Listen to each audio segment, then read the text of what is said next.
के निर्माण में आगे बढ़े तो इससे बेहतर पूरे दुनिया में और कोई उदाहरण नहीं हो सकता, क्योंकि ये बहुत ही महत्वपूर्ण रखता है कि हमारा गार्जियन और हमारा शिक्षक ही देश के भविष्य का निर्माण करता है।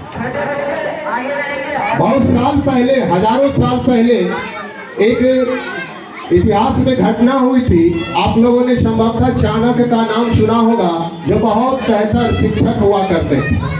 चाणक्य ने कथन कहा था कि देश का विकास और देश का विनाश शिक्षकों के गोद में पलता है।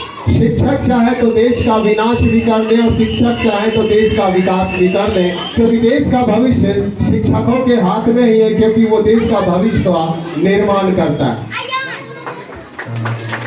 मैं बताना चाहूंगा कि इस आजादी की लड़ाई के लिए गिनती नहीं है कि अनगिनत घर उजड़े, अनगिनत युवाओं ने अपनी बलि दी, अनगिनत गार्जियन ने अपने बच्चों को खोया और अनगिनत बच्चों ने अपने गार्जियन को खोया, तब जाके इस देश में हमको आज़ादी प्राप्त हुई। क्योंकि आज़ादी की लड़ाई आज से नहीं बल्कि 200 साल तक लड़ी गई थी। इस आज़ादी की लड़ाई, जब हमारा देश गुलाम था तो हम अपनी मर्जी से कुछ भी नहीं कर पाते थे, ना हम पढ़ सकते थे, ना हम कोई काम कर सकते थे, और ना ही हम अपने आप को जिंदा साबित कर सकते थे। एक लाश की तरह हम अपना जीवन व्यतीत कर रहे थे, क्योंकि उस वक्त हमारे शिक्षा का स्तर बहुत ही नीचे था और बाकी अंग्रेजों ने जो बचा था वो भी खत्म कर दिया था। जैसे जैसे हमारे देश में शिक्षा का प्रसार होता गया, लोगों में जागरूकता आती गई और लोगों ने अपने पहले परिवार को समझा, अपने समाज को समझा, फिर अपने देश को समझा कि ये देश होता क्या।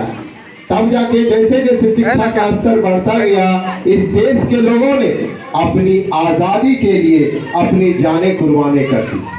क्योंकि भारत प्राति कोई विपदा आई है, विपत्ति आई है, तब हम लोगों ने एक दूसरे का हाथ पकड़ के, अर्थात हमारे देश में सभी धर्म और सभी संप्रदाय के लोगों का वास प्राचीन काल से ही होता आ रहा है। और दुनिया के लिए ये आश्चर्य की बात है कि इतने सोच के अलग लोग, इतने मजहब में अलग लोग, व्यक्तित्व में अलग लोग एक साथ कैसे रह पाते हैं। आज भी हमारे दुश्मन देश इससे चलते हैं कि एक साथ रहने के बावजूद भी, मतभेद होने के बावजूद भी, जब भी आफत विपत पड़ता है तो ये सारे देश के लोग एक साथ खड़े हो जाते हैं और देश को बचा लेते हैं और देश के विकास में अपना योगदान देते हैं।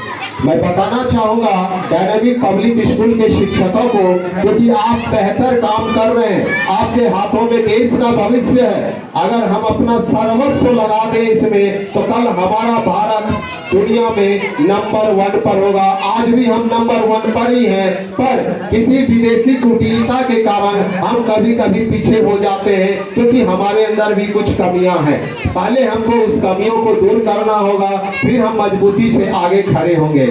मैं चाणक्य की चर्चा किया था, तो चाणक्य का एक शिष्य था जिसका नाम था चंद्रगुप्त मौर्य।